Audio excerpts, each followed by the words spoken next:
সকলে মধ্যে আল্লাহুম্মা সাল্লি আলা মুহাম্মাদ ওয়া আলা আলি মুহাম্মাদ কামা সাল্লাইতা আলা ইব্রাহিম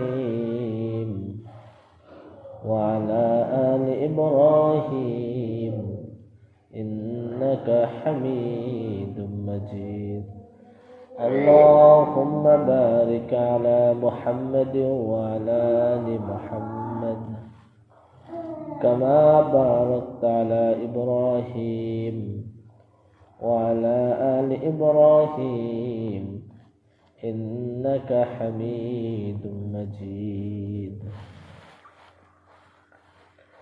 মহান আল্লাহ পাক রব্বুল আলামিন আমাদেরকে পবিত্র জুমার দিন আল্লাহ তাআলার ঘরে আসার বসার তৌফিক দান করেছেন। এজন্য সকল অন্তরস্থল থেকে শুকরিয়া আদায় করে আলহামদুলিল্লাহ। আল্লাহ পাক রব্বুল আলামিন যাকে মহব্বত করেন, যাকে ভালোবাসেন, তাকে তার ইবাদত করার তৌফিক দান করেন। আল্লাহ পাক রব্বুল আলামিন আমাদেরকে সৃষ্টি করেছেন ইবাদত করার জন্য।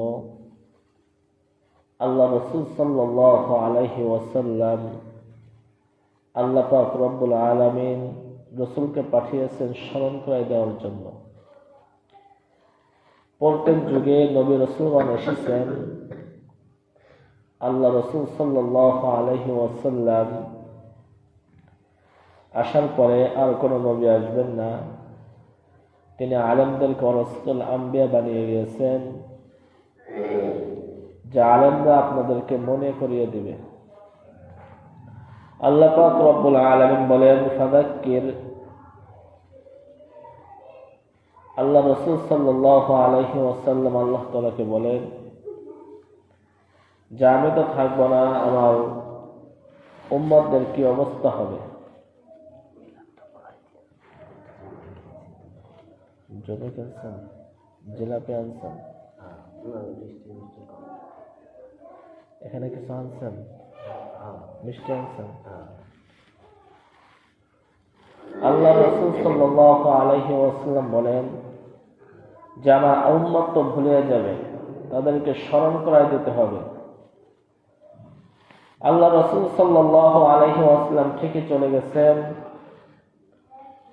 কিন্তু এখন উলামায়ে কেরাম আছেন, উলামায়ে কেরাম স্মরণ করে দেবেন কোনটা হারাম কোনটা হালাল। আল্লাহ রাসূল সাল্লাল্লাহু আলাইহি ওয়াসাল্লাম আলেমদেরকে রেখে গেছেন যে দুনিয়া এমন একটা সময় আসবে মানুষ দুনিয়াকে বেশি মহব্বত করবে, পরকালকে ভুলিয়ে যাবে। দুনিয়ার প্রতি এমন ভাবে লেগে পড়বে যে আল্লাহ তাআলার হুকুম আহকাম বাদ দিয়ে, নবীর সুন্নাত তরিকা বাদ দিয়ে তাদের মন চাই জিন্দেগি চলতে থাকবে। আল্লাহ রাসূলের 1400 বছর আগের কথা আজ বাস্তবে মিলে যাইতেছে। নিজের সংসার দিক দেখলে দেখা যায়, নিজের গ্রামের দিক দেখলে দেখা যায়, নিজের দেশের দিক দেখলে দেখা যায় আজকাল মানুষ দুনিয়াকে বেশি মহব্বত করতেছে। কিন্তু আল্লাহ পাক রব্বুল আলামিন যে আমার আপনার প্রতি যে নামাজ ফরজ করেছেন, হজ ফরজ করেছেন, রোজা ফরজ করেছেন, এগুলো আদায়ের করতে আমার আপনার মনোযোগ খুবই কম। আল্লাহ রাসূল সাল্লাল্লাহু আলাইহি ওয়াসাল্লাম 1400 বছর আগে বলে গেছেন। আল্লাহ রাসূল সাল্লাল্লাহু আলাইহি ওয়াসাল্লাম উলামা কেরামদেরকে রেখে গেছেন দুনিয়াতে। মানব জাতি, ইনসান জাতি, মানুষদেরকে ইনসান বলা হয় নিসিয়ান শব্দ থেকে এসেছে, যে মানুষ ভুলে যায়। আর দেখেন আমার আপনার পিতা দুনিয়া থেকে বিদায় নিয়ে চলে গেছে, আমার আপনার স্মরণ আছে। আমার সামনে আমার ভাই চলে যাইতেছে, আমার আপনার সামনে আমার পিতা চলে যাইতেছে, আমার আপনার সামনে স্ত্রী চলে যাইতেছে, আমারও আপনারও একদিন চলে যাইতে হবে। এটা আমার আপনার মনে আছে সকলেরই, কিন্তু আমি আপনি মানতে চাই না। আমি আপনি যদি মনে করতাম, অন্তর দিয়ে যদি বিশ্বাস করতাম যে আমার ভাই যেমন চলে গেছে, আমার পিতা যেমন চলে গেছে, আমাকেও চলে যাইতে হবে, তাহলে আল্লাহর হুকুম বাদ দিয়ে দুনিয়ার পিছে এমন ভাবে লাগতাম নাকি? আর দুনিয়ার পিছে এমন ভাবে লাগছে, দেখেন জুমার দিন তবু যে নামাজ পড়তে আসতে হবে, আমার আপনার প্রতি যে 5 ওয়াক্ত নামাজ ফরজ হয়েছে, এই চিন্তা আমার আপনার ভিতরে নাই। আল্লাহ রাসূল সাল্লাল্লাহু আলাইহি ওয়াসাল্লাম নামাজের ব্যাপারে কত কঠোর বলেছেন, কত কঠোর করেছেন। রাসূল কারীম সাল্লাল্লাহু আলাইহি ওয়াসাল্লামের কাছে একজন অন্ধ সাহাবী এসে বলতেছে, ইয়া রাসূলুল্লাহ, ইয়া হাবিবাল্লাহ, আমি তো অন্ধ মানুষ, আমি চোখে দেখতে পারি না, আমি আজানও কানে শুনি না, আমার বাড়ি থেকে মসজিদে আসতে একটু দেরি হয়, সমস্যা হবে, তাহলে আমাকে কি একটু রুখসত দেওয়া যায় না যে আমি বাড়িতে বসে নামাজ পড়ে নেব? আল্লাহ রাসূল সাল্লাল্লাহু আলাইহি ওয়াসাল্লাম বলেন যে তোমার বাড়িতে কি আজানের আওয়াজ যায়? বলে হ্যাঁ, অবশ্যই যায়। রাসূল বললেন তাহলে তোমার মসজিদে এসেই নামাজ পড়তে হবে, বাড়িতে বসে নামাজ পড়লে হবে না। কে বলতেছেন? বলেন রাসূল বলতেছেন। একজন অন্ধ ব্যক্তিকে রুখসত দেওয়া হয় নাই।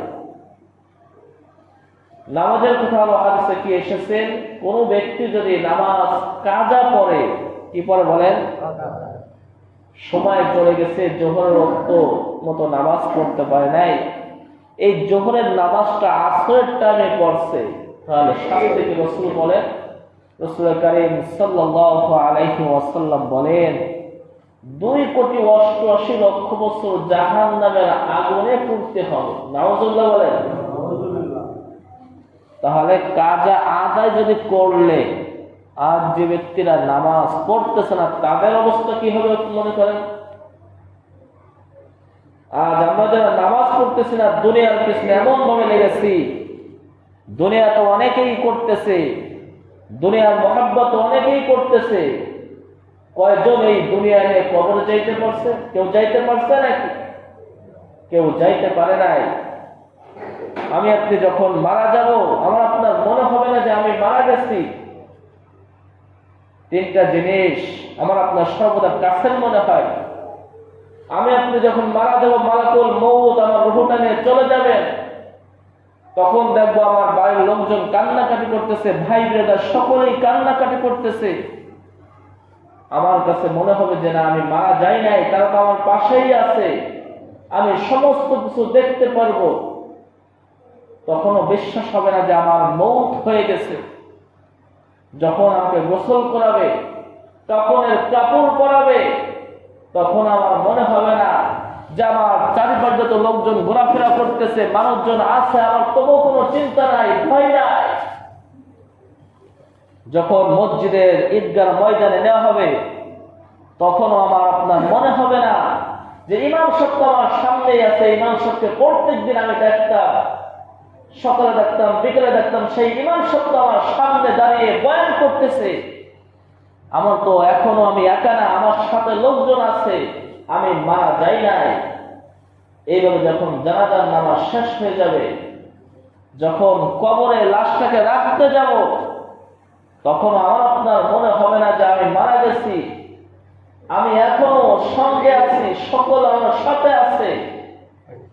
যখন নাকি কবরে রেখে দেবে আমাকে, আপনাকে মাটিতে ঢেকে দেবে, দেখবে যে সকল মানুষ চলে যাইতেছে, তখন আমার আপনার মনে হবে আর দুনিয়াতে আমি নাই, আমি দুনিয়ার বুকে শহীদ হয়ে গেছি, মারা গিয়েছি, লাশ হয়ে গিয়েছি, আমার সঙ্গে আত্মস্বজন নাই।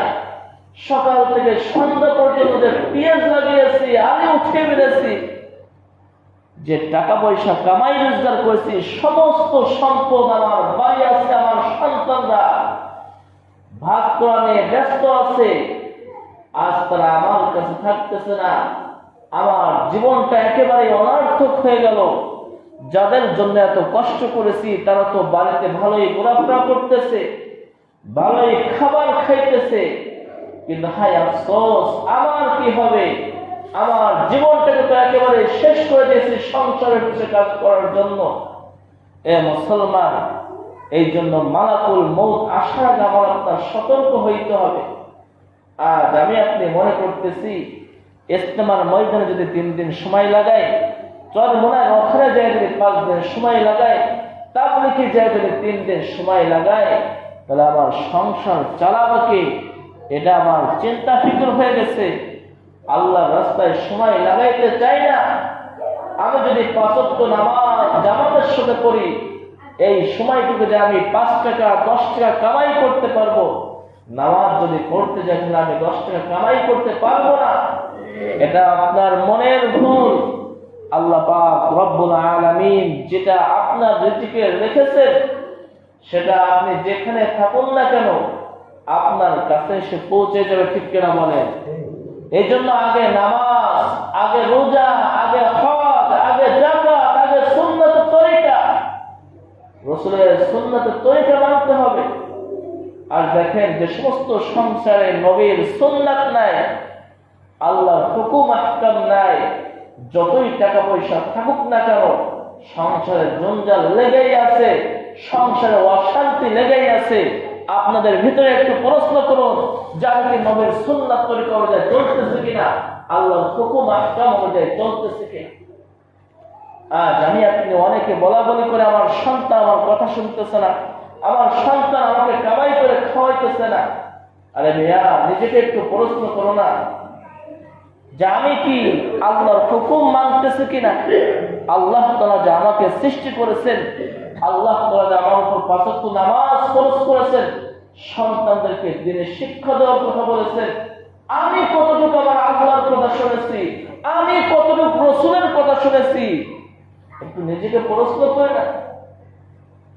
আমি আপনি আল্লাহর হুকুম ঠিক মতো পালন করতেছি না, রাসূলের সুন্নাত তরিকায় জীবন সাজাইতেছি না, কিন্তু আমি 100 চাই আমার সন্তান কথা শুনবে, আমার বিবি আমার কথা মতো চলবে। এরা নিয়া কিছু পাইতে হলে কিছু দিতে হয়।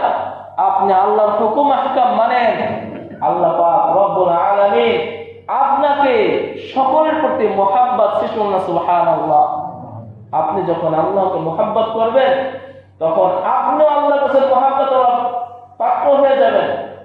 আর যখন আল্লাহ আপনাকে মুহাব্বত করবে, আপনি আল্লাহকে মুহাব্বত করবেন, দুনিয়ার ভিতরে আর কোনো সমস্যা হবে না। সমস্যা হবে নাকি? এই জন্য আল্লাহ তাআলার হুকুম আহকাম মানবো তো ইনশাআল্লাহ, নবীর সুন্নাতের জীবন গড়বো তো ইনশাআল্লাহ। আল্লাহ তাআলা সকলকে কথাগুলোর মধ্যে আমল করার তৌফিক দান করুন। যা সুন্নাতের চালিয়ে তোমরা যেন সুন্নাত করেন।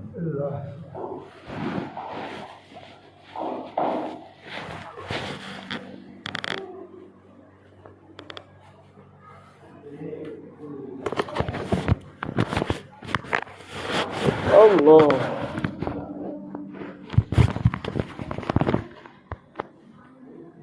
সকলে মধ্যে আল্লাহুম্মা সাল্লি আলা মুহাম্মাদ ওয়া আলা আলি মুহাম্মাদ কামা সাল্লাইতা আলা ইব্রাহিম ওয়া আলা আলি ইব্রাহিম ইন্নাকা হামিদুম মাজিদ। اللهم بارك على محمد وعلى آل محمد كما باركت على إبراهيم وعلى آل إبراهيم إنك حميد مجيد.